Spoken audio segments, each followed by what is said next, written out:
매주 월요일 정치 현안을 품격 있게 토론하는 품격 토론 함께해 주시는 두 분 소개합니다. 홍익표 전 민주당 원내대표, 김성태 전 국민의힘 원내대표 자리했습니다. 안녕하세요. 네, 반갑습니다. 내일 김윤덕 국토부 장관 후보자, 최희영 문체부 장관 후보자 청문회가 열립니다.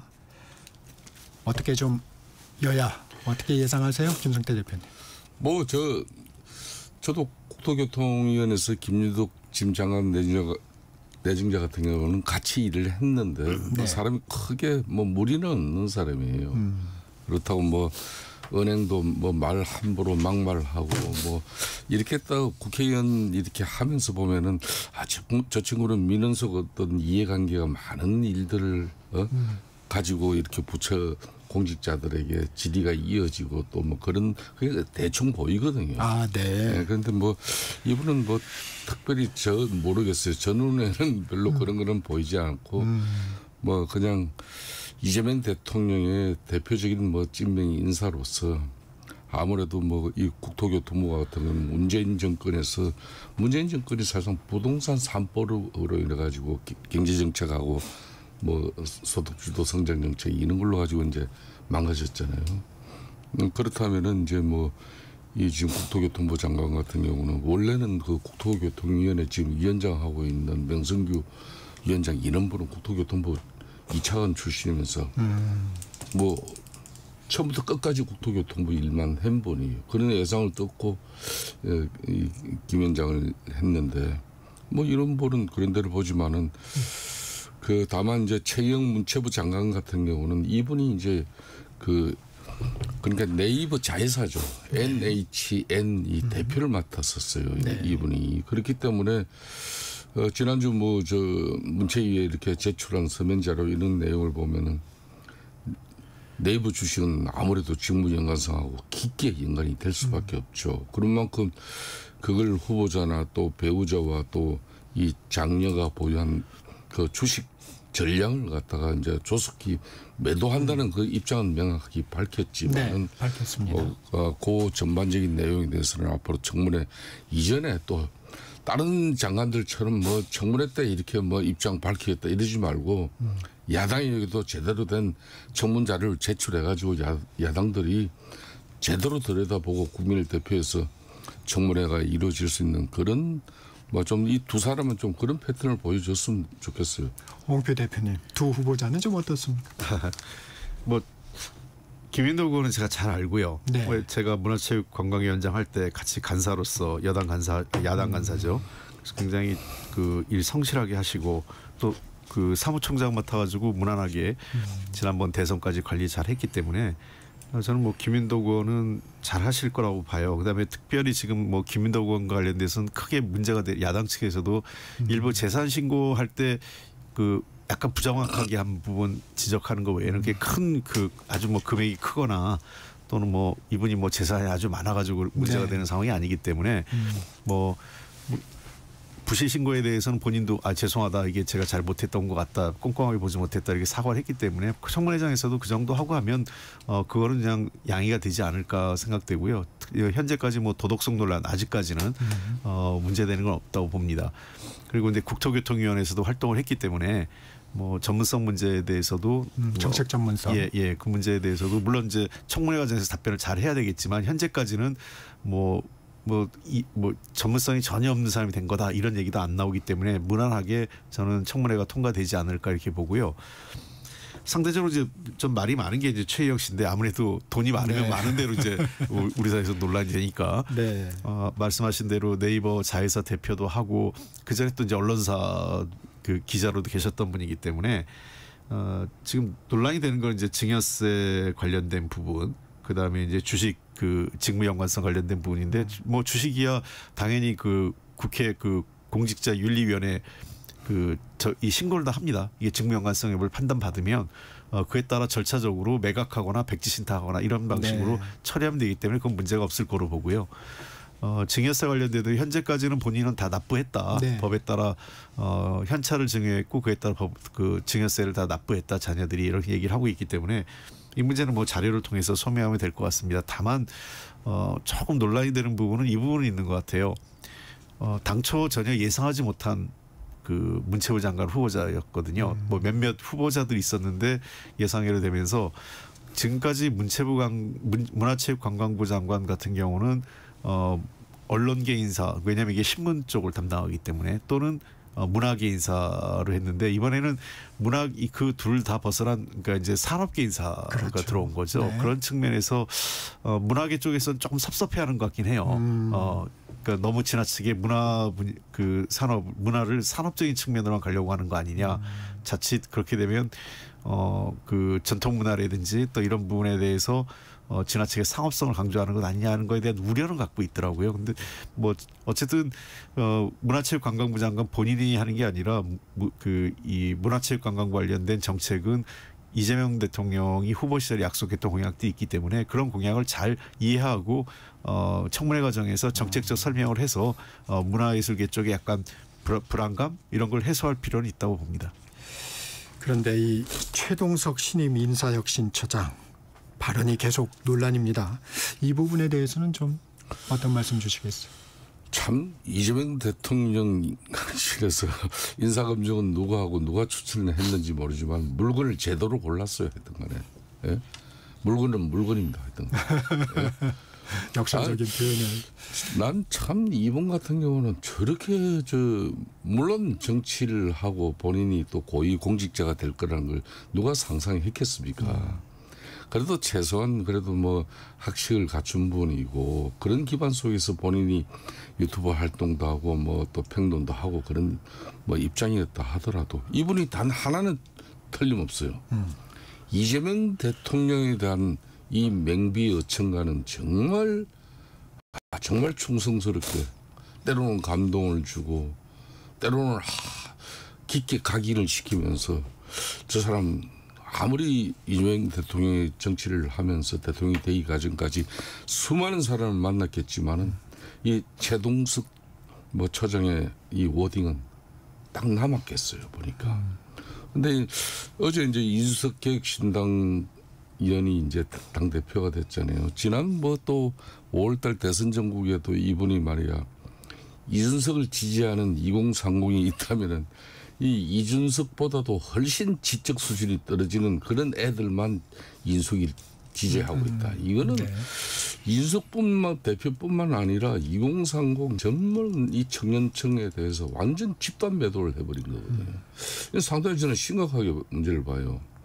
또 이분이 이제 뭐 박원순 전 서울시장에 대해서 네네. 각별한 애정이 있다 하더라도 그때 당시도 저 기억으로는 유호정 그 전 정의당 의원이 이제 뭐 그 2차 갑질 문제도 있었고 뭐 또 내용이 워낙 안 좋다 보니까 이분이 조문을 갖다 거부했어요. 그랬더니 뭐 출생 신고서에 잉크도 마르지 않는 애들이라고 말해요. 이런 식으로 원색적인 비난을 한 사람이에요. 지금 뭐 대통령실에 뭐 우상호 뭐 강훈석 할 거 없이 네. 또 뭐 문재인 전 대통령까지 주려가 굳이 소환 안 해도 되잖아요. 뭐 이런 사람을 이게 이제 저는 과거 발언들이죠. 과거. 그렇죠. 그렇지만은 왜 고위공직자 다른 자리가 아니잖아요. 인사핵심처장은 그 모든 공직자들의 교육과 또 상벌 인사를 다 총괄하는 그런 위치에 있는 부분이에요. 감사원이 어느 부처 가서 감사원 감사를 하더라도 문제 있는 공직자 문제가 있다 그러면은 그 통보를 어디다 합니까? 인사핵심처에 한다. 다음 이 사람 승진 때나 뭐 인사 이동 때나 이런 거 다 감안해라.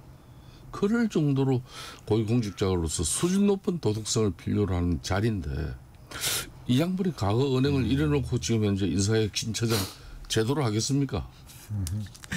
민주당은 아무래도 대통령이 인사권을 행사하는 임명직이기 때문에 좀 부담이 있는 것 같습니다. 공개 비판에. 좀 어떻게 보십니까? 아무래도 그렇죠. 이게 뭐 장관급도 아니고 차관급 인사고 대통령이 그냥 임명한 청문회 절차 없이 임명하는 거니까 뭐 이런 것까지 뭐 여당에서 비판하기는 조금 부담스러운 건 사실이지만 어쨌든 최동석 인사혁신처장의 발언은 매우 부적절했어요. 그러니까 저는 이게 이제 최근에 이런 몇몇 현상이 반복되는데 여야를 가리지 않고 여권이나 야권에서도 다 이런 일이 있는데 유튜버를 어떤 그 정치권에 데려올 때 이거 잘 검색을 좀 검증을 해야 돼요. 그리고 유튜버라는 게 잘 아시겠지만 그 특성상 그 확증 편향적이고 그 자기 진영 중심적이잖아요. 그럴 네. 수밖에 없고요. 그래야 좀 팬덤이 되고. 그렇죠. 뭐 당장 일종의 그 경제성이 생기려면 10만 명 이상 모아야 되고 10만 명 이상 모으는데 제일 좋은 거는 자기 편 진영에 듣기 좋은 소리 하는 게 제일 좋거든요. 이게 뭐 여야를 가리지 않고 지금 뭐 그렇죠. 문제가 생겼고 지난번에 그 윤석열 정부 때도 유튜버들 데려와서 쓴 것 때문에 우리가 막 뭐라 그랬잖아요. 자 그렇다면 뭐 유튜버라고 다 나쁜 건 아니에요. 맞습니다. 좋은 사람 같은 거 뭐 그 선한 영향을 주는 굿 인플루언서도 있고 또 나쁜 인플루언서도 있는데 그러려면 좀 그 유튜버에서 어떤 얘기를 했고 어떤 말을 했고 좀 검증을 해야 되죠. 저는 아까 뭐 김성태 대표님 말씀하신 것처럼 문재인 대통령이나 여권 내 인사들 비판한 거 저는 비판할 수 있다고 생각해요. 뭐 옛날에 뭐 우리나라 옛 얘기가 그 자리에 없으면 나라님 임금님도 욕했다는 게 뭐 그 정서 아니겠어요. 네. 민주주의 사회에서 누굴 비판하는 건 자유인데 그 비판의 수준과 표현은 검증받아 있고 절제해야 되죠. 그러니까 그 부분에서 최동석 씨는 선은 넘었어요. 그러니까 비판이 어떤 뭐를 정확하게 이게 뭐가 문제고 논리적으로 이런 게 아니라 인신모욕, 인격 모독적인 발언이 반복됐거든요. 그리고 본인이 자신이 없으니까 이제는 그걸 사실은 그분을 임명한 게 유튜브 활동 때문에 임명을 했으면 유튜브 활동을 폐쇄했잖아요, 지금요. 본인 거를 접근할 수 없게 이제 차단해 놨는데 그리고 제가 또 좀 어이가 없는 거는 뭐 이분이 보니까 이제 뭐 그 인사혁신처장인데 그 문재인 정부 때 7대 기준 뭐 우리가 한 게 있어요. 뭐 논문 표절, 뭐 네. 부동산 투기, 음주운전, 네, 성범죄 등등 네. 이런 하게 7개 부분에 대해서 좀 더 정리를 한 게 있거든요. 근데 그걸 뭐 필요 없다고. 근데 사실은 그 문재인 정부 때도 정확하게 얘기하면 그 기준을 세웠지만 그 기준대로 못했어요. 그 기준에 어긋나는 사람도 장관 임명을 했죠. 그러다 보니까 문재인 정부 때 내로남불 얘기를 들은 겁니다. 그러니까 현실적으로 7개 기준 중에 다 문제가 되는 경우가 빼놓고 뭐 한 개 정도, 2개 정도 문제되는 사람들은 어쩔 수 없이 임명을 했어요. 뭐 그게 양해를 구하고 죄송하다고 그렇게 했던 건데 본인은 뭐 이게 전부 다 필요 없다고 하면 그 더군다나 인사혁신처장이잖아요. 나중에 공직사회 예를 들면 부동산 투기에도 그냥 둘 건지 그리고 뭐 성범죄에도 징계 안 할 건지 이게 필요 없다고 했으니까. 근데 이제 와서는 본인이 이거 뭐 그때는 그렇게 얘기한 거고 지금은 그 정부에 들어왔으니까 하겠다. 글쎄요. 저는 뭐 이렇게 말을 자꾸 이렇게 바꾸거나 그때 다루고 그럼 결국은 유튜버 때 했던 내용은 다 사실이 아니고 소위 진영으로부터 인기 얻기 위해서 했던 말이다라는 걸 자백한 꼴이 되지 않습니까? 제가 보기엔 조금 걱정스러운 부분이 있습니다. 그러니까 지금 홍익표 대표님이 조목조목 네. 전반적으로 잘 짚었었어요. 저는 근데 민주당의 이제 입장도 저는 더 큰 문제라고 봐요. 지난 주말에 이런 이제 우려들에 대해서 많은 언론 기자들이 민주당 당의 입장은 뭐냐. 그럴 때 이제 민주당의 이제 백성아 그 원내 이제 대변인 네. 기자들을 만나가지고 뭐 최 처장의 사과가 필요하다는 그런 입장을 갖다가 이렇게 한번 얘기를 피력을 했죠. 했잖아요. 네. 그러고 이제 좀 바로 몇 시간 지나가지고 정정했죠. 대통령실에서 무슨 입장이 있었는지 자신이 그 부적절한 언행에 대해서는 뭐 진정성 있게 사과를 해야 되는 부분에 대해서는 그거는 당공식 입장이 아닌 자신의 개인적 입장이었다. 이렇게 네. 또 수정 정리를 하더라고요.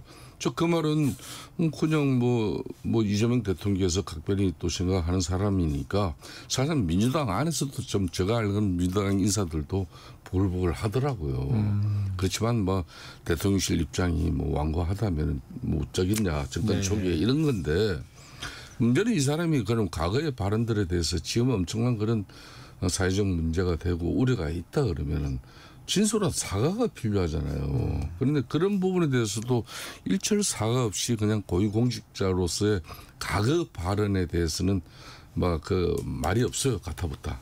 앞으로 유념하겠다. 이런 정도로 끝나고 한다는 게 이게 국민들에 대한 그런 태도나 도리는 아니죠. 저는 조금 의아했던 게 그 국회 법사위에 그 출석했을 때 네. 그 강선우 후보자 논란이 있었을 때 청문회를 못 봤다. 뭐 그것까지는 이해가 가는데 TV도 없고 신문도 안 본다. 이게 이제 인사혁신처장이라는 자리잖아요. 저는 그거 매우 부적절했어요. 비겁하고. 왜 그러냐면 저도 TV하고 신문 잘 안 봐요. 솔직히 얘기해서. 근데 그럼 뭐가 있냐? 제 손에 휴대폰이 있잖아요.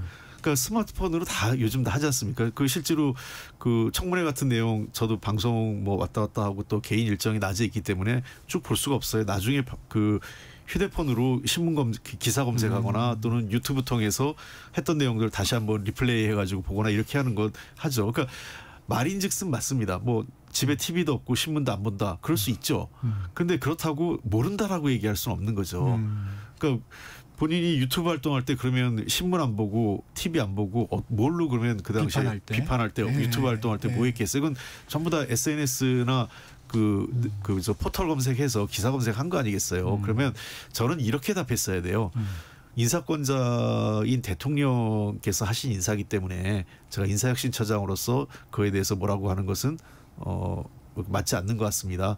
뭐 제가 이 자리에서 어쨌든 그 인사권자의 뜻을 존중하기 때문에 제가 이 자리에서 그 평가하는 것은 인사권자 인사를 평가하는 것은 그 임명직으로서 부적절한 것 같습니다. 이 정도가 사실은 FM 답변이에요. 통상적으로 공무원들이 그렇게 답변합니다. 나 아무것도 못 봐서 모른다. 이렇게 얘기하면 안 되는 거죠. 그러니까 지금 그리고 저 그 대통령실에서도 제가 전에부터 뭐 청문회 때 도덕성 문제가 생기면 빨리 이분의 능력이 어떤 건지를 보여주는 조치가 있어야 돼요. 그러면 배경 설명을 좀 해줘야 돼요. 누군가는 이 사람이 왜 인사 전문가인지. 그러니까 뭐 나름대로 독일에서 관련 공부를 했고 학위도 받았고 그 다음에 우리나라 이름 들을 만한 기업에서 인사 담당 뭐 여러 가지 직책을 수행했고 부사장까지 했더라고요. 자 그렇다면 그 민간 기업에 있을 때 인사혁신과 관련돼서 어떤 획기적인 조치를 냈고 전문성이 어떤 게 있고 그래서 그분이 했던 과거 인사혁신 조치를 우리가 그 차용해서 정부에서 그 이재명 정부의 인사혁신 개혁과 부합할 면에서 이 사람을 임명했다라는 게 나와야 돼요. 그렇지 않으면 논란이 되는 거는 아까 우리 그 김성태 대표님 자꾸 비판하는 것처럼 명배청가만 해서 임명된 거 아니냐 이런 비판을 야당이 할 빌미를 주는 거죠. 이 사람이 그냥 이재명 대표한테 이재명 대통령한테 잘 보여서 된 게 아니라 인사 전문성이 있는 사람이다. 어떤 인사혁신을 했다 민간 기업이 있을 때 이 얘기가 나와야 되는데 그 얘기를 하는 사람이 아무도 없어요. 대통령실에서. 그러니까 지금 제가 한마디만 딱 하고 끝내겠습니다. 네. 이분이 지난 5월 달에 그러니까 6.3 대선 조기 대선 전이죠. 그때 뭐 자기가 이제 뭐 이재명 대통령을 적극 지지하는 그런 성향의 유튜브 채널 영상에서 한 이야기가 참 저는 이거야말로 이것 때문에 이재명 대통령이 이 양반을 선택했구나. 그리고 이분이 앞으로 이재명 대통령이 후보가 대통령이 되면은 헌법을 고쳐서라도 임기를 길게 해야 된다. 이런 사람은 5년 10년 아니라 100년에 하나 나오기도 어려운 거다. 이런 사람은.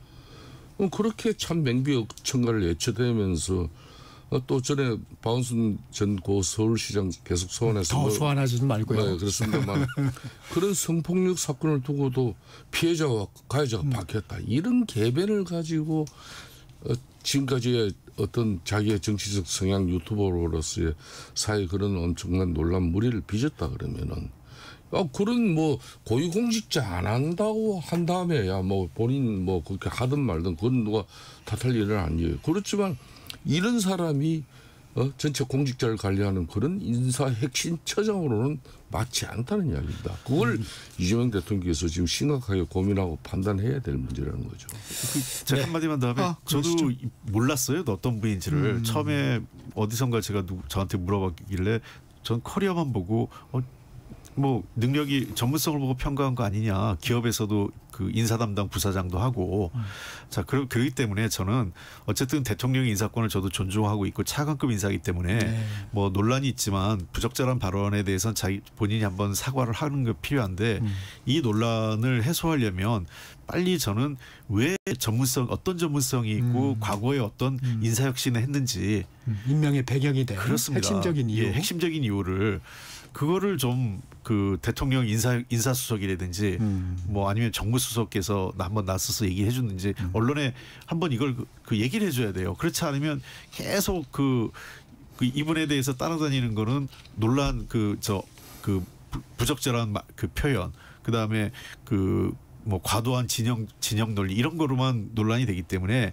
어떤 전문성을 갖고 인사혁신, 그러니까 인사혁신처장이 경우에 따라서 되게 중요해요. 그러니까 일을 안 하면 아무것도 안 할 수 있어요. 그냥 그대로 가면 되니까. 그러나 관료 사회의 조직 문화, 그 다음에 어떤 이 위계 질서, 그 다음에 어떤 관료 사회 어떤 그 혁신적인 어떤 그 인사혁신이라든지 또는 문화혁신, 그 조직문화혁신 같은 걸 바꾸려고 하면 인사혁신처장이 할 일이 많아요. 사실은 우리나라 관료사회가 지금 복지부동이다, 일 안 한다 이런 말이 많아요. 여러 가지 이유가 있는데 감사원의 지나친 감사 또는 검찰 수사 정권 바뀔 때마다 반복되는 것도 있고 또 지나치게 직업 그 안정성이 너무 강화되니까 그런 측면도 있다, 이런 비판이 여러 갈래로 나오고 있거든요. 그런 측면에서 내가 생각하는 인사혁신의 방향은 뭐고, 우리 사회가 지금 AI 시대로 가는데 AI에 적합한 인재 관료는 어떻게 그 인재를 그 발탁하고 육성하고 또 활용해야 되는지 이런 것들을 좀 얘기를 해줘야 되는데 그런 거 하나도 없는 거 아니에요 지금.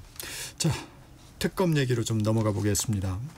윤상현 국민의힘 의원, 윤석열 전 대통령 부부의 공천 개입 의혹과 관련해서 소환 조사를 받았습니다. 본인은 부인하고 있지만 이 줄소환 이제 불가피하죠? 김성태 대표님? 이미 뭐 시작됐죠. 뭐 저는 보수 진영이 아마 대한민국 헌정 역사상 뭐 이런 큰 위기를 맞이한 경우가 흔치 않습니다. 2004년도 차태기 정당 때에도 그때도 물론 천막 당사를 통해서 그걸 이제 극복하는 어떤 그런 계기와 또 나름 헌신 희생 기반 속에서 당이 실어설 수는 있었습니다만은 지금은 아직까지 윤석열 전 대통령의 관계 정리도 제대로 못하는 그런 정당이에요.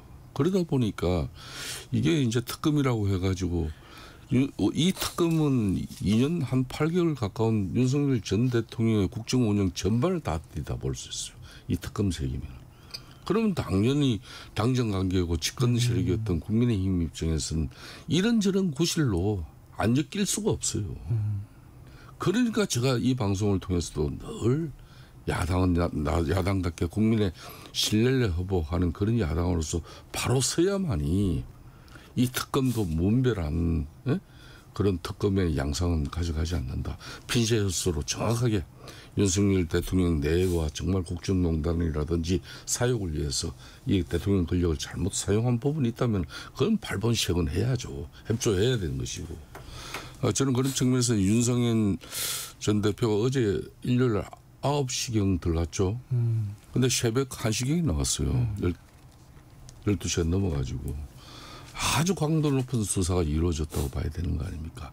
명식이 야당의 5선 국회의원을 갖다 불러가지고 그렇게 15시간 넘게 그렇게 장시한 수사를 했다는 것은 뭔가 참 어려운. 지금과 같은 국민의힘 상황이라면 제대로 된 대응이 안 된다. 그러니까 지금 이 상황은 윤석열 전 대통령하고의 관계, 대려 뭐 지금 현재 일각에서는 지난 뭐 6.3 조기 대선에서도 윤석열 전 대통령을 출당시켜서 대선을 졌다. 그런 주장을 하는 사람을 갖다 국회까지 또 모셔가지고 또 토론을 한다고 이렇게 보수의 갈 길 뭐 새로운 방향이라고 그러고 있으니 누가 어떤 국민들이 지금 현재 이 특검이 정말 야당 탄압하는 수사다. 이렇게 비판의 목소리를 국민들 입장에서 내겠습니까?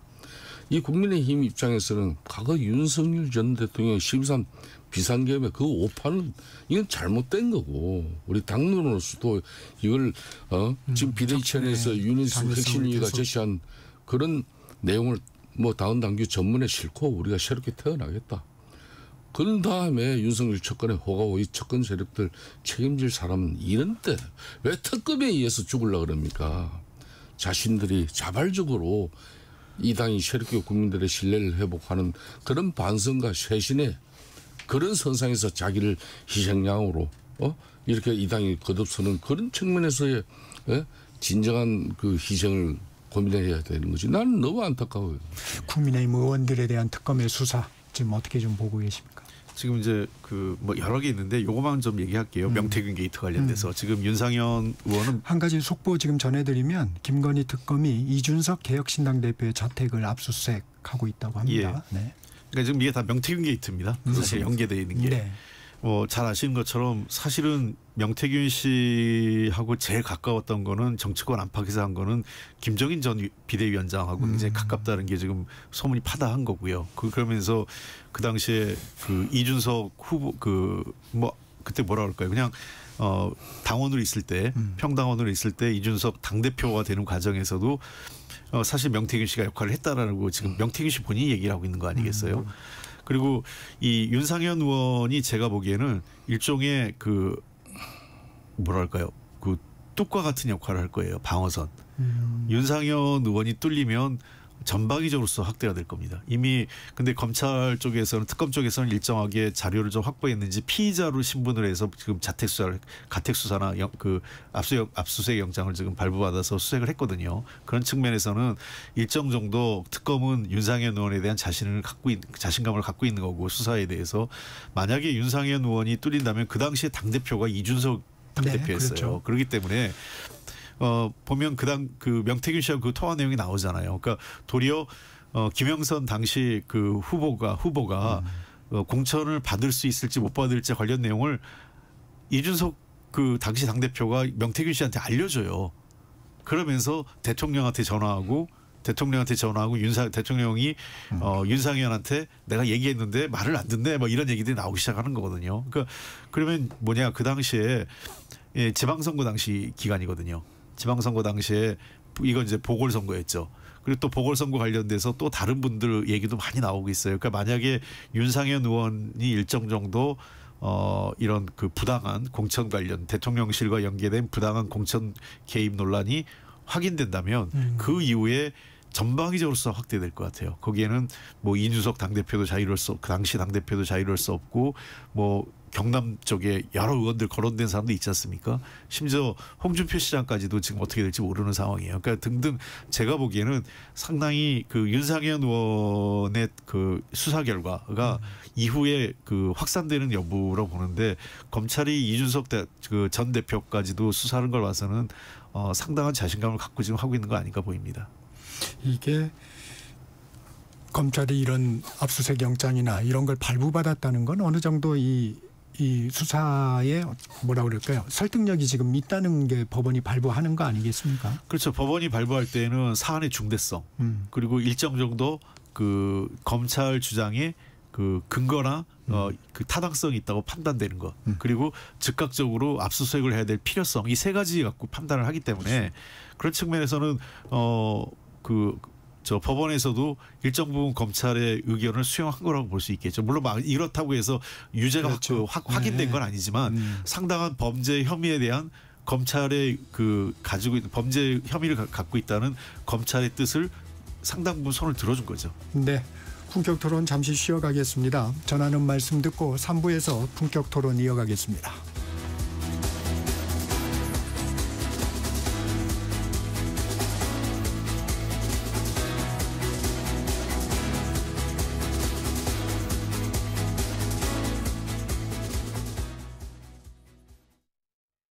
잠시 후 8시 반부터 일부 지역국에서는 해당 지역 방송을 보내드립니다. 워렌 버핏은 가치 투자, 필립 피셔는 성장주 투자, 피터 린치는 장기 투자.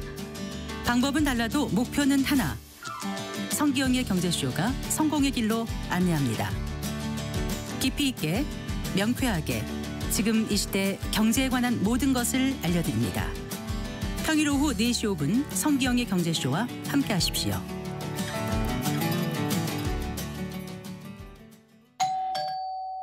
편지 왔습니다.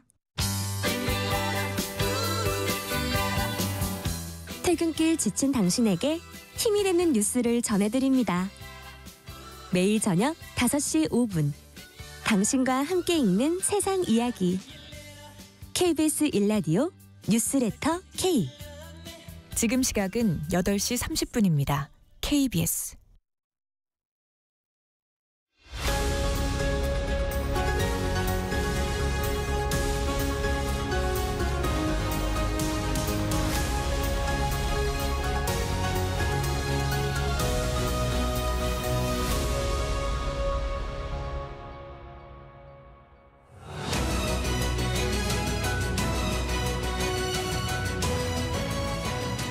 본격 토론 이어가겠습니다. 홍익표 전 민주당 원내대표, 김성태 전 국민의힘 원내대표와 함께하고 계십니다. 이 얘기 좀 여쭤보겠습니다. 윤 전 대통령이 비상계엄으로 정신적 피해를 본 시민들에게 손해를 배상해야 한다는 법원 판단이 나왔습니다. 이번 판단뿐만이 아니고 추가 민사소송이 잇따르지 않을까 이런 얘기들이 나오는데 이 부분 좀 어떻게 보고 계십니까? 그러니까 이제 저는 이제 시민 이 사회단체 그러니까 중에서도 시민사회단체까지 적극적으로 나서지는 않았지만은 그때 이제 이분들이 104명이 지금 이제 어떤 특정 배너를 통해 가지고 큰 기대를 걸고 이렇게 정신적 피해를 본 그런 손해배상 청구를 했겠습니까? 그런데 이게 의외로기라보다는 법원에서 상당히 빠르게 이게 나온 겁니다, 결정이. 그렇다면은 이게 이제 앞으로 만 10만 명만 해버리면은 지금 민주당의 책임당원 허리만 권리당원이 몇 명입니까? 홍익표 대표님 앞에 계시지만은 170만 제가 작년 기준으로 170만으로 제가 알고 있는데 그 중에 10만 명만 하더라도 100억이에요. 손배 청구 내용이. 그러면 지금 현재 고위공직자 재산 신고 처리 내용을 이렇게 보면 윤석열 전 대통령 작년에 신고한 내용이 보면은 김건희 여사 거 합쳐가지고 거의 한 7, 80억대 되잖아요. 네. 그렇다면 이제 앞으로 이제 전 재산이 다 이제 여기에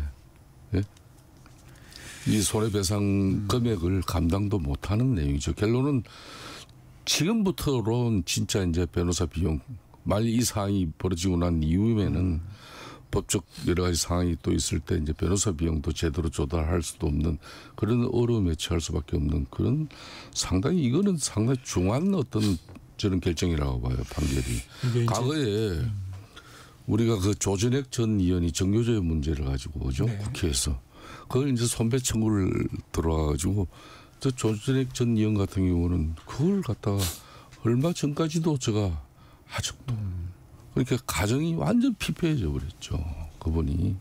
그러니까 그 손배 들어온 그 민사소송 그걸 갖다 감당하느라고 자신의 정치뿐만 아니라 모든 가정의 그 경제적 그런 어려움 그 모든 걸 다 자기가 감당할 수밖에 없는 상황이었어요. 동료 주변 의원들 도와주는 것도 처음에 조금이었지 나중에는 오롯이 그냥 100% 자기가 다 감당했거든요. 그런 측면에서 윤석열 전 대통령 같은 경우는 비상계엄으로 인해서 피해본 이 국민들에 대한 배상 책임이 있다. 법적인 판단이 나왔다는 것은 이건 상당히 심각한 문제입니다. 이게 이제 비상계엄으로 인한 시민들 피해, 손해배상 청구권을 인정한 첫 판결인데 법원의 판단의 의미 또 파장 좀 어떻게 보십니까? 네. 당시에 이제 논란이 참 많았었습니다. 그러니까 저도 그 자영업하는 분이나 또는 사업하는 지인들을 만났을 때 그로 인해서 갑자기 환율이 치솟으면서 생긴 어떤 추가적인 부담, 그다음에 무슨 여타 계약이 파기되거나 또는 특히 자영업 같은 분들은 연말에 그 12월 장사가 1년 평달 2달 장사라고 하는 게 있는데 줄줄이 예약이 다 취소됐죠. 왜냐하면 그렇죠. 그 말씀하셨죠. 그러니까 그 당시에 국회의원이나 이런 공직자들은 물론이고 일반 사기업에서도 그런 상황에서 연말 어떤 회식 이런 걸 다 취소했거든요. 할 수가 없었기 때문에. 그로 인해서 손해를 본 게 굉장히 많았고 거기에 따른 또 정신적 피해. 그래서 대략 1인당 한 10만 원 정도로 해서 이 정도의 금액은 그 일정하게 근거가 있다고 해서 법원이 판단을 한 건데 저는 유의미한 판단이라고 생각을 합니다. 그러니까 왜냐하면 정부 또는 어떤 그 권력에서의 판단을 했을 때 그것이 일반 국민들에게 어떠한 그 피해를 주는지 특히 이것이 법적 절차에 근거하지 않았을 때에 따른 그 어떤 경제적 책임을 그 행위자들한테 물을 수 있다는 측면에서 저는 상당히 의미 있는 판결이라고 보고요. 그때 저는 이 부분에 대해서 책임 주체가 누굴까까지 궁금했어서 이거 처음에 저도 얘기 들었을 때 제가 법조인들 만나 얘기 들어보니까 이런 얘기들 하더라고요. 하나는 윤석열 전 대통령 개인에게 물을 수 있는 방법. 두 번째는 정부에게 묻는 것. 그건 왜냐하면 정부가 누가 되더라도 물을 수 있는 두 가지 방안이 다 가능하다 이런 얘기들을 법조인들이 하거든요. 이런 측면에서 앞으로 그 불법 행위에 따른 민사 책임이 따른다는 거에 대해서 저는 정치권이나 또는 정부가 상당히 이 부분에 대해서는 그 심각하게 앞으로 어떤 행위를 할 때 법적 절차를 준수해야 되는 그런 거를 좀 경계할 수 있는 그런 중요한 판단이라고 생각을 합니다. 파장 이거 소송이 이어질까요? 이어지죠. 예, 저 아까 그래서 민주당 권리당 이야기를 한 거예요. 이거는 이제는 이제 조직적으로 상당히 나섰습니다. 어느 단체가 중심이 되든 이 앞에 104명 같은 경우는 진짜 소수잖아요. 진짜 앞으로 상당히 크게 들어갑니다. 그리고 이거는요 변호사들 입장에서는 이게 하나의 또 그 일거리예요. 예, 일거리가 돼요. 그러니까 이게 집단 소송 대행해 주는 거니까. 그러면 엄청난 실적이 됩니다. 또 사실. 이 국민의힘 전당대회 상황도 좀 짚어보겠습니다. 이 당권 구도가 지난주에도 얘기했지만 이제 찬탄 반탄 구도로 잡히고 있는데 또 이 보수 유튜버들이 진행하는 유튜브에 출연한다 안 한다 막 이런 것들이 화제가 되고 있고 지금 전당대회 상황은 좀 어떻게 보고 가십니까? 김성태 대표. 그래도 50년 넘게 대한민국 그 올해 강복 80주년 헌정 76주년이지만 집권한 이 세력이 이렇게 큰 혼란을 겪으면서 앞으로 이제 탈출 이제 전당대회를 통해서 기반이 만들어져야 되는데 다들 한결같이 걱정하고 우려하고 있죠. 그러니까 이제 이게 뭐 아직도 구도 자체가 탄핵 찬성, 탄핵 반대로 가야 될 건지 또 윤석열 대통령 전령과 함께 또 당이 새롭게 변화와 쇄신을 통해서 합리적 보수 정당으로 태어나야 되는 건지 안 그러면 윤석열 전 대통령을 그대로 끼고 또 우리들과 잘 결속하고 합해서 이재명 대통령의 국정에 대해서 견제 비판도 하고 거대 입법 권력 민주당에 대한 대응도 해야 되는 건지 우리 당원들도 아직까지 갈피를 못 잡는 상황이에요. 그러니까 이제 그 말은 즉 현재까지는 7명 후보가 나섰지만은 지금 이 위기 상황을 어떤 형태로든지 이걸 돌파해내고 강력한 새로운 리더십을 통해 가지고 당이 새롭게 변화 쇄신되고 막 이렇게 해서 제1야당으로서 국민들께 신뢰를 회복하는 그런 전당대회가 될 것이라는 기대를 아예 안 하는 것 같아요. 저는 그게 이제 가장 큰 문제죠. 그런 가운데 보십시오. 또 홍준표 전 대구시장 같은 경우는 지난 2021년 이제 윤석열 전 대통령 대선 후보가 검찰총장 그만두고 이제 후보 시절에 이게 특정 종교 단체를 끌어들였다. 통일교, 신천지 신천지 교주 이만희 교주를 2020년 그때 여름 때 자기 거기서 만나니까 자기가 직접 실토했다. 이런 이야기를 막 그냥 홍 시장이 해버립니다. 그러니까 그러면은 우리 이 전당대회에 지금 현재 이 구조도 선출 구조도 보면 당원 80% 국민 참여가 20%밖에 안 돼요. 네. 이번에 윤희숙 혁신위가 이번 같은 경우는 그 당원 당규 고쳐서라도 100% 국민 참여 경선으로 가는 게 맞다. 그래야 우리가 12.3 불법 비선 계엄에 대한 우리 당의 입장도 이제 정리가 되고 당이 새롭게 태어난다는 건데. 김성태 대표님. 그거 손을 못 댔어요. 그 룰을 바꿀 가능성이 있을까요? 없어요. 제가 볼 때는 지금 현재 선관위 위원장이 하무여 선관위 전 대표가 선관위 위원장을 하고 있는데 이분이 이미 그냥 8월 22일 날 전당대회 같은 경우는 지금 현재 2021년도에 그것도 이준석 기획신당 지금 대표 그분 우리 당 대표 시절에 당 쫓아내고 그때 당원들 중심으로 당 대표를 만들려고 그때 급하게 당원 당규를 고친 게 그 내용입니다. 그 전까지만 하더라도 5대5였어요. 그러니 이런 상황에서 어떤 지금 현재 과연 국민들 기대에 부응하는 당 대표가 만들어질 수 있을 건지 이걸 다들 걱정을 하는 거예요 지금. 어떻게 보세요? 국민의힘 전당대회 지금 계속 나오는 얘기들. 그러니까 이게 굉장히 퇴행적인 거죠. 그러니까 미래로 나가야 되는데 지금 계속 이게 전환기 씨 방송에 나가니 안 나가니 이런 거 같고 그다음에 나가면 뻔히 다시 윤호개인 얘기하고 탄핵을 어떻고 이런 얘기 할 수밖에 없는 거 아니겠어요? 저는 전당대회에 임하는 사람들이 한 번 이 생각을 좀 했으면 좋겠어요. 제가 국민의힘에 진짜 충고하고 싶은 게 당이라는 것은 정치적 뜻을 같이 하는 사람들이 모여서 권력을 잡기 위한 거 아니겠습니까? 선거에 승리하고요. 네. 우리나라 같은 경우는 국회의원 선거 기준으로 보면 선거에서 승리하려면 민주당은 수도권에서 일당이 되려면요. 수도권에서 최소 65% 얻어야 됩니다. 근데 국민의힘은 45%만 얻으면 돼요. 영남권 의석이 많으니까. 그러니까 영남과 호남을 기본적으로 각각의 이제 그 텃밭이라고 네. 전제해서 네. 제가 말씀을 드리는 건데, 그러니까 영남권 의석이 많으니까 국민의힘은 45% 정도만 얻으면 일당이 될 수 있어요. 19대 국회 때 그래서 일당이 됐어요. 그때 수도권에서 45대 55 정도로 민주당이 한 10% 이겼는데 그 20석 이상 그 국민의힘이 앞선 일당이 됐죠. 근데 그 20대 국회에서는 65대 35 나왔어요. 그래서 우리가 딱 한 석 앞섰습니다. 수도권 의석 분포가. 근데 21대 22대 국회 연달아서 20%도 못 얻었어요. 국민의힘이. 그러니까 수도권 전체가 한 120석 되거든요. 서울, 인천, 경기 해가지고. 122석. 예. 그러니까 120석 안팎인데. 그 우리 19석. 예. 20%가 안 돼요. 지금요. 계속. 네, 20% 안 두 번 다. 21대 22대. 그러면서 국민의힘이 110석도 안 되는 의석 수준으로 지금 몰락한 거거든요. 그러니까 저는 그래서 중요한 거는 수도권에서 어떻게 이길 거냐. 수도권을 근데 그 소위 중도적이고 합리적인 보수까지 포괄하는 아니면 약간 저 중도 개혁적인 사람들까지 끌어안는 보수 정당으로 어떻게 할 거냐. 그래서 수도권에 승리할 수 있는 당대표, 그런 비전을 내세울 수 있는 당대표를 선택해야 되는데 여전히 영남권, 그러니까 자기들 텃밭에만 지금 호소하고 기존의 강성 아스팔트 우파에만 호소한다면 뭐 솔직히 민주당 입장에선 고맙죠. 국민의힘이 계속 그렇게 나간다면. 민주당 전당대회 얘기도 좀 해보겠습니다. 두 후보 어제 TV 토론을 했는데 협치 가능한 국민의힘 당대표 후보는 없다. 내란 세력과는 협치가 할 수 없다.